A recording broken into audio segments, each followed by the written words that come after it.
5 ছেলের পর যখন এক কন্যা জন্মিল, তখন বাপ মায়ে অনেক আদর করিয়া তাহার নাম রাখিলেন নিরুপমা। এ গোষ্ঠীতে এমন শৌখিন নাম ইতিপূর্বে কখনো শোনা যায় নাই। প্রায় ঠাকুর দেবতার নামই প্রচলিত ছিল। গণেশ, কার্তিক, পার্বতী তাহার উদাহরণ। এখন নিরুপমার বিবাহের প্রস্তাব চলিতেছে। তাহার পিতা রামসুন্দর মিত্র অনেক খোঁজ করেন, কিন্তু পাত্র কিছুতেই মনের মতন হয় না। অবশেষে মস্ত এক রায়বাহাদুরের ঘরের একমাত্র ছেলেকে সন্ধান করিয়া বাহির করিয়াছেন। উক্ত রায়বাহাদুরের পৈতৃক বিষয় আশয়ে যদিও অনেক হ্রাস হইয়া আসিয়াছে, কিন্তু বনেদি ঘর বটে। বরপক্ষ হইতে 10,000 টাকা পণ এবং বহুল দান সামগ্রী চাহিয়া বসিল। রামসুন্দর কিছুমাত্র বিবেচনা না করিয়া তাহাতেই সম্মত হইলেন। এমন পাত্র কোনো মতে হাতছাড়া করা যায় না। কিছুতেই টাকার জোগাড় আর হয় না। বাঁধা দিয়া বিক্রয় করিয়া অনেক চেষ্টাতেও 1,000-6,7 বাকি রহিল। এদিকে বিবাহের দিন নিকট হইয়া আসিয়াছে। অবশেষে বিবাহের দিন উপস্থিত হইল। নিতান্ত অতিরিক্ত সুদে একজন বাকি টাকাটা ধার দিতে স্বীকার করিয়াছিল, কিন্তু সময়কালে সে উপস্থিত হইল না। বিবাহ সভায় একটা তুমুল গোলযোগ বাঁধিয়া গেল। রামসুন্দর আমাদের রায়বাহাদুরের হাতে পায়ে ধরিয়া বলিলেন, শুভ কার্য সম্পন্ন হইয়া যাক, আমি নিশ্চয়ই টাকাটা শোধ করিয়া দিব। রায়বাহাদুর বলিলেন, টাকা হাতে না পাইলে বর সভাস্থ করা যাইবে না। এই দুর্ঘটনায় অন্তঃপুরে একটা কান্না পড়িয়া গেল। এই গুরুতর বিপদের যে মূল কারণ, সে চেলি পরিয়া, গহনা পরিয়া, কপালে চন্দন লেপিয়া চুপ করিয়া বসিয়া আছে। ভাবি শ্বশুরকুলের প্রতি যে তাহার খুব একটা ভক্তি কিংবা অনুরাগ জন্মিতেছে, তাহা বলা যায় না। ইতিমধ্যে একটা সুবিধা হইল। বর সহসা তাহার পিতৃদেবের অবাধ্য হইয়া উঠিল। সে বাপকে বলিয়া বসিল, কেনা বেচা দরদামের কথা আমি বুঝি না, বিবাহ করিতে আসিয়াছি, বিবাহ করিয়া যাইব। বাপ যাহাকে দেখিল তাহাকেই বলিল, দেখেছেন মহাশয় আজকালকার ছেলেদের ব্যবহার। 2-1 প্রবীণ লোক ছিল, তাহারা বলিল, শাস্ত্র শিক্ষা নীতিশিক্ষা একেবারেই নেই, কাজেই বর্তমান শিক্ষার বিষময় ফল নিজের সন্তানের প্রতি প্রত্যক্ষ করিয়া রায়বাহাদুর হতোদ্যম হইয়া বসিয়া রহিলেন। বিবাহ এক প্রকার বিষণ্ণ নিরানন্দভাবে সম্পন্ন হইয়া গেল। শ্বশুরবাড়ি যাইবার সময় নিরুপমাকে বুকে টানিয়া লইয়া বাপ আর চোখের জল রাখিতে পারিলেন না। নীরু জিজ্ঞাসা করিল, তারা কি আর আমাকে আসতে দেবে না বাবা? রামসুন্দর বলিলেন, কেন আসতে দেবে না মা? আমি তোমাকে নিয়ে আসব। রামসুন্দর প্রায়ই মেয়েকে দেখিতে যান, কিন্তু বেয়াই বাড়িতে তাঁর কোনো প্রতিপত্তি নাই। চাকরগুলো পর্যন্ত তাহাকে নিচু নজরে দেখে। অন্তঃপুরের বাহিরে একটা স্বতন্ত্র ঘরে 5 মিনিটের জন্য কোনোদিন বা মেয়েকে দেখিতে পান, কোনোদিন বা দেখিতে পান না। কুটুম্ব গৃহে এমন করিয়া অপমান তো আর সহ্য করা যায় না। রামসুন্দর স্থির করিলেন, যেমন করিয়া হোক টাকাটা শোধ করিয়া দিতে হইবে। কিন্তু যে ঋণভার কাঁধে চাপিয়াছে, তাহারই ভার সামলানো দুঃসাধ্য। খরচপত্রের অত্যন্ত টানাটানি পড়িয়াছে এবং পাওনাদারদের দৃষ্টিপথ এড়াইবার জন্য সর্বদাই নানারূপ হীন কৌশল অবলম্বন করিতে হইতেছে। এদিকে শ্বশুরবাড়ি উঠিতে বসিতে মেয়েকে খোঁটা খাইতে হয়। পিতৃগৃহের নিন্দা শুনিয়া ঘরে দ্বার দিয়া অশ্রু বিসর্জন তাহার নিত্যক্রিয়ার মধ্যে দাঁড়াইয়াছে। বিশেষত শাশুড়ির আক্রোশ আর কিছুতেই মেটে না। যদি কেহ বলে, আহা কি শ্রী, বউয়ের মুখখানি দেখিলে চোখ জুড়াইয়া যায়। শাশুড়ি ঝঙ্কার দিয়া উঠিয়া বলে, শ্রী তো ভারী, যেমন ঘরের মেয়ে তেমনি শ্রী। এমনকি বউয়ের খাওয়া পড়ারও যত্ন হয় না। যদি কোনো দয়াপরতন্ত্র প্রতিবেশিনী কোনো ত্রুটির উল্লেখ করে, শাশুড়ি বলে, ওই ঢের হয়েছে, অর্থাৎ বাপ যদি পুরা দাম দিত তো মেয়ে পুরা যত্ন পাইত। সকলেই এমন ভাব দেখায় যেন বধূর এখানে কোনো অধিকার নাই, ফাঁকি দিয়া প্রবেশ করিয়াছে। বোধহয় কন্যার এই সকল অনাদর এবং অপমানের কথা বাপের কানে গিয়া থাকিবে। তাই রামসুন্দর অবশেষে বসতবাড়ি বিক্রয়ের চেষ্টা করিতে লাগিলেন। কিন্তু ছেলেদের যে গৃহহীন করিতে বসিয়াছেন সে কথা তাহাদের নিকট হইতে গোপনে রাখিলেন। স্থির করিয়াছিলেন বাড়ি বিক্রয় করিয়া সেই বাড়ি ভাড়া লইয়া বাস করিবেন। এমন কৌশলে চলিবেন যে তাহার মৃত্যুর পূর্বে এ কথা ছেলেরা জানিতে পারিবে না। কিন্তু ছেলেরা জানিতে পারিল, সকলে আসিয়া কাঁদিয়া পড়িল। বিশেষত বড় 3টি ছেলে বিবাহিত এবং তাদের কাহারও বা সন্তান আছে। তাহাদের আপত্তি অত্যন্ত গুরুতর হইয়া দাঁড়াইল। বাড়ি বিক্রয় স্থগিত রহিল। তখন রামসুন্দর নানা স্থান হইতে বিস্তর সুদে অল্প অল্প করিয়া টাকা ধার করিতে লাগিলেন। এমন হইল যে সংসারের খরচ আর চলে না। নীরু বাপের মুখ দেখিয়া সব বুঝিতে পারিল। বৃদ্ধের পক্ক কেশে শুষ্ক মুখে এবং সদা সংকুচিতভাবে দৈন্য এবং দুশ্চিন্তা প্রকাশ হইয়া পড়িল। মেয়ের কাছে যখন বাপ অপরাধী তখন সে অপরাধের অনুতাপ কি আর গোপন রাখা যায়? রামসুন্দর যখন বেয়াই বাড়ির অনুমতিক্রমে ক্ষণকালের জন্য কন্যার সাক্ষাৎ লাভ করিতেন তখন বাপের বুক যে কেমন করিয়া ফাটে তাহা তাহার হাসি দেখিলেই টের পাওয়া যাইত। সেই ব্যথিত পিতৃহৃদয়কে সান্ত্বনা দিবার উদ্দেশ্যে দিনকতক বাপের বাড়ি যাইবার জন্য নীরু নিতান্ত অধীর হইয়া উঠিয়াছে। বাপের ম্লান মুখ দেখিয়া সে আর দূরে থাকিতে পারে না। একদিন রামসুন্দরকে কহিল, বাবা, আমাকে একবার বাড়ি লইয়া যাও। রামসুন্দর বলিলেন, আচ্ছা, কিন্তু তাহার কোনো জোর নাই। নিজের কন্যার উপরে পিতার যে স্বাভাবিক অধিকার আছে তাহা যেন পণের টাকার পরিবর্তে বন্ধক রাখিতে হইয়াছে। এমনকি কন্যার দর্শন সেও অতি সসংকোচে ভিক্ষা চাহিতে হয় এবং সময় বিশেষে নিরাশ হইলে দ্বিতীয় কথাটি কহিবার মুখ থাকে না। কিন্তু মেয়ে আপনি বাড়ি আসিতে চাহিলে বাপ তাকে না আনিয়া কেমন করিয়া থাকে। তাই বেয়াইয়ের নিকট সে সম্বন্ধে দরখাস্ত পেশ করিবার পূর্বে রামসুন্দর কত হীনতা, কত অপমান, কত ক্ষতি স্বীকার করিয়া যে 3,000 টাকা সংগ্রহ করিয়াছিলেন সেই ইতিহাস গোপন থাকাই ভালো। নোট কখানি রুমালে জড়াইয়া চাদরে বাঁধিয়া রামসুন্দর বেয়াইয়ের নিকট গিয়া বসিলেন। প্রথমে হাস্যমুখে পাড়ার খবর পাড়িলেন। হরেকৃষ্ণের বাড়িতে একটা মস্ত চুরি হইয়া গিয়াছে, তাহার আদ্যপান্ত বিবরণ বলিলেন। নবীনমাধব ও রাধামাধব 2 ভাইয়ের তুলনা করিয়া বিদ্যাবুদ্ধি ও স্বভাব সম্বন্ধে রাধামাধবের সুখ্যাতি এবং নবীনমাধবের নিন্দা করিলেন। শহরে একটা নতুন ব্যামো আসিয়াছে, সে সম্বন্ধে অনেক আজগুবি আলোচনা করিলেন। অবশেষে হুঁকাটি নামাইয়া রাখিয়া কথায় কথায় বলিলেন, হ্যাঁ হ্যাঁ বেয়াই, সেই টাকাটা বাকি আছে বটে।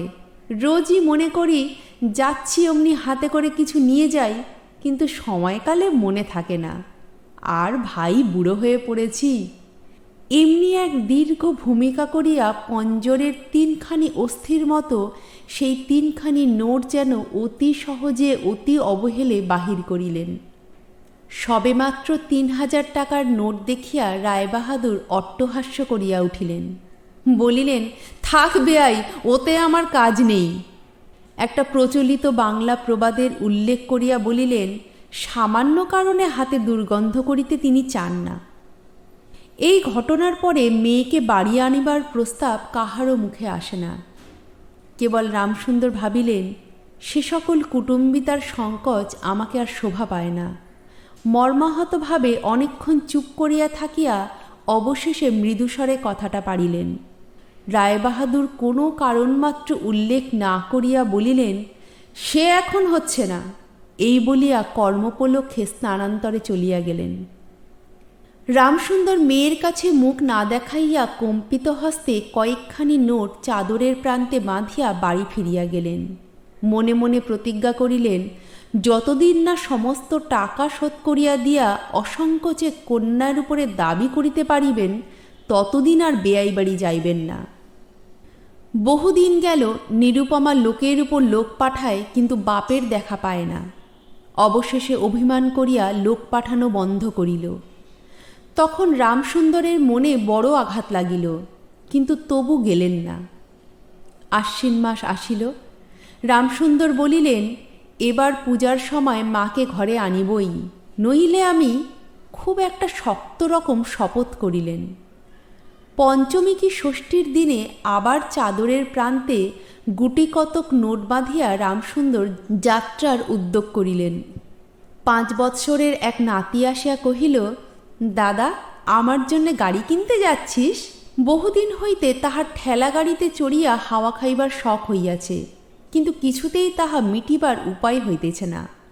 6 বৎসরের এক নাতিনী আসিয়া সরদনে কহিল, পূজার নিমন্ত্রণে যাইবার মতো তাহার একখানিও ভালো কাপড় নাই। রামসুন্দর তাহা জানিতেন, এবং সে সম্বন্ধে তামাক খাইতে খাইতে বৃদ্ধ অনেক চিন্তা করিয়াছেন। রায়বাহাদুরের বাড়ি যখন পূজার নিমন্ত্রণ হইবে, তখন তাহার বধূগণকে অতি যৎসামান্য অলঙ্কারে অনুগ্রহপাত্র দরিদ্রের মতো যাইতে হইবে। এ কথা স্মরণ করিয়া তিনি অনেক দীর্ঘ নিঃশ্বাস ফেলিয়াছেন, কিন্তু তাহাতে তাহার ললাটের বার্ধক্য রেখা গভীরতর অঙ্কিত হওয়া ছাড়া আর কোনো ফল হয় নাই। দৈনপীড়িত গৃহের ক্রন্দনধ্বনি কানে লইয়া বৃদ্ধ তাহার বেয়াই বাড়িতে প্রবেশ করলেন। আজ তাহার সে সংকোচভাব নাই।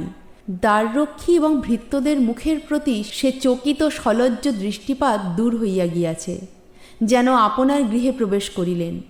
শুনিলেন রায়বাহাদুর ঘরে নাই, কিছুক্ষণ অপেক্ষা করিতে হইবে। মনের উচ্ছ্বাস সংবরণ করিতে না পারিয়া রামসুন্দর কন্যার সহিত সাক্ষাৎ করিলেন। আনন্দে 2 চোখ দিয়া জল পড়িতে লাগিল। বাপও কাঁদে, মেয়েও কাঁদে, দুইজনে কেহ আর কথা কহিতে পারে না। এমন করিয়া কিছুক্ষণ গেল। তারপরে রামসুন্দর কহিলেন, এবার তোকে নিয়ে যাচ্ছি মা, আর কোনো গোল নাই। এমন সময় রামসুন্দরের জ্যেষ্ঠ পুত্র হরমোহন তার 2টি ছোট ছেলে সঙ্গে লইয়া সহসা ঘরে প্রবেশ করিলেন। পিতাকে বলিলেন, বাবা আমাদের তবে এবার পথে ভাসালে? রামসুন্দর সহসা অগ্নিমূর্তি হইয়া বলিলেন, তোদের জন্য কি আমি নরকগামী হব? আমাকে তোরা সত্য পালন করতে দিবি নে? রামসুন্দর বাড়ি বিক্রয় করিয়া বসিয়া আছেন। ছেলেরা কিছুতে না জানিতে পায় তাহার অনেক ব্যবস্থা করিয়াছিলেন, কিন্তু তবু তাহারা জানিয়াছে দেখিয়া তাহাদের প্রতি হঠাৎ অত্যন্ত রুষ্ট ও বিরক্ত হইয়া উঠিলেন। তাহার নাতি তাহার 2 হাঁটু সবলে জড়াইয়া ধরিয়া মুখ তুলিয়া কহিল, দাদা আমাকে গাড়ি কিনে দিলে না? নতশির রামসুন্দরের কাছে বালক কোনো উত্তর না পাইয়া নীরুর কাছে গিয়া বলিল, পিসিমা আমাকে একখানা গাড়ি কিনে দেবে? নিরুপমা সমস্ত ব্যাপার বুঝিতে পারিয়া কহিল, বাবা, তুমি যদি আর 1 পয়সা আমার শ্বশুরকে দাও, তাহলে আর তোমার মেয়েকে দেখতে পাবে না। এই তোমার গা ছুঁয়ে বললুম। রামসুন্দর বলিলেন, ছি মা, অমন কথা বলতে নেই। আর এই টাকা যদি আমি না দিতে পারি, তাহলে তোর বাপের অপমান আর তোরও অপমান। নীরু কহিল, টাকা যদি দাও তবেই অপমান। তোমার মেয়ের কি কোনো মর্যাদা নেই? আমি কি কেবল একটা টাকার থলি? যতক্ষণ টাকা আছে ততক্ষণ আমার দাম? না বাবা, এ টাকা দিয়ে তুমি আমাকে অপমান করো না। তাছাড়া আমার স্বামী তো এ টাকা চান না। রামসুন্দর বলিলেন, তাহলে তোমাকে যেতে দেবে না মা? নিরুপমা কহিল, না দেয় তো কি করবে বলো? তুমিও আর নিয়ে যেতে চেও না। রামসুন্দর কম্পিত হস্তে নোট বাঁধা চাদরটি কাঁধে তুলিয়া আবার চোরের মতো সকলের দৃষ্টি এড়াইয়া বাড়ি ফিরিয়া গেলেন। কিন্তু রামসুন্দর এই যে টাকা আনিয়াছিলেন এবং কন্যার নিষেধে সে টাকা না দিয়াই চলিয়া গিয়াছেন, সে কথা গোপন রহিল না। কোনো স্বভাব কৌতূহলী দ্বারলগ্ন কর্ণ দাসী নীরুর শাশুড়িকে এই খবর দিল। শুনিয়া তাহার আর আক্রোশের সীমা রহিল না। নিরুপমার পক্ষে তাহার শ্বশুরবাড়ি সরসজ্জা হইয়া উঠিল। এদিকে তাহার স্বামী বিবাহের অল্পদিন পরেই ডেপুটি ম্যাজিস্ট্রেট হইয়া দেশান্তরে চলিয়া গিয়াছেন, এবং পাছে সংসর্গদোষে হীনতা শিক্ষা হয়, এই ওজরে সম্প্রতি বাপের বাড়ির আত্মীয়দের সহিত নীরুর সাক্ষাৎকার সম্পূর্ণ নিষিদ্ধ হইয়াছে। এই সময় নীরুর একটা গুরুতর পীড়া হইল, কিন্তু সেজন্য তাহার শাশুড়িকে সম্পূর্ণ দোষ দেওয়া যায় না। শরীরের প্রতি সে অত্যন্ত অবহেলা করিত। কার্তিক মাসের হিমের সময় সমস্ত রাত মাথার দরজা খোলা, শীতের সময় গায়ে কাপড় নাই, আহারের নিয়ম নাই। দাসীরা যখন মাঝে মাঝে খাবার আনিতে ভুলিয়া যাইত, তখন যে তাহাদের একবার মুখ খুলিয়া স্মরণ করাইয়া দেওয়া, তাহাও সে করিত না। সে যে পরের ঘরের দাসদাসী এবং কর্তাগৃহিণীদের অনুগ্রহের উপর নির্ভর করিয়া বাস করিতেছে, এই সংস্কার তাহার মনে বদ্ধমূল হইতেছিল। কিন্তু এরূপ ভাবটাও শাশুড়ির সহ্য হইত না। যদি আহারের প্রতি বধূর কোনো অবহেলা দেখিতেন, তবে শাশুড়ি বলিতেন, নবাবের বাড়ির মেয়ে কি না, গরিবের ঘরের অন্ন ওর মুখে রোচে না। কখনো বা বলিতেন, দেখো না একবার ছিঁড়ি হচ্ছে, দেখো না দিনে দিনে যেন পোড়া কাঠ হয়ে যাচ্ছে। রোগ যখন গুরুতর হইয়া উঠিল, তখন শাশুড়ি বলিলেন, ওর সমস্ত ন্যাকামি। অবশেষে একদিন নীরু সবিনয়ে শাশুড়িকে বলিল, বাবাকে আর আমার ভাইদের একবার দেখব মা। শাশুড়ি বলিলেন, কেবল বাপের বাড়ি যাইবার ছল। কেহ বলিলে বিশ্বাস করিবে না, সেদিন সন্ধ্যার সময় নীরুর শ্বাস উপস্থিত হইল। যেদিন সন্ধ্যার সময় নীরুর শ্বাস উপস্থিত হইল, সেই দিন প্রথম ডাক্তার দেখিল এবং সেই দিন ডাক্তারের শেষ দেখা হইল। বাড়ির বড় বউ মরিয়াছে। খুব ধুম করিয়া অন্ত্যেষ্টিক্রিয়া সম্পন্ন হইল। প্রতিমা বিসর্জনের সমারোহ সম্বন্ধে জেলার মধ্যে রায়চৌধুরীদের যেমন লোকবিখ্যাত প্রতিপত্তি আছে, বড় বউয়ের সৎকার সম্বন্ধে রায়বাহাদুরদের তেমনি একটা খ্যাতি রটিয়া গেল। এমন চন্দনকাষ্ঠের চিতা এ মুলুকে কেহ কখনো দেখে নাই। এমন ঘটা করিয়া শ্রাদ্ধও কেবল রায়বাহাদুরদের বাড়িতেই সম্ভব, এবং শোনা যায় ইহাতে তাহাদের কিঞ্চিত ঋণ হইয়াছিল। রামসুন্দরকে সান্ত্বনা দিবার সময় তাহার মেয়ের যে কিরূপ মহাসমারোহে মৃত্যু হইয়াছে, সকলেই তাহার বহুল বর্ণনা করিল। এদিকে ডেপুটি ম্যাজিস্ট্রেটের চিঠি আসিল, আমি এখানে সমস্ত বন্দোবস্ত করিয়া লইয়াছি, অতএব অবিলম্বে আমার স্ত্রীকে এখানে পাঠাইবে। রায়বাহাদুরের মহিষী লিখিলেন, বাবা, তোমার জন্যে আর একটি মেয়ের সম্বন্ধ করিয়াছি, অতএব অবিলম্বে ছুটি লইয়া এখানে আসিবে। এবারে 20,000 টাকা পণ এবং হাতে হাতে আদায়।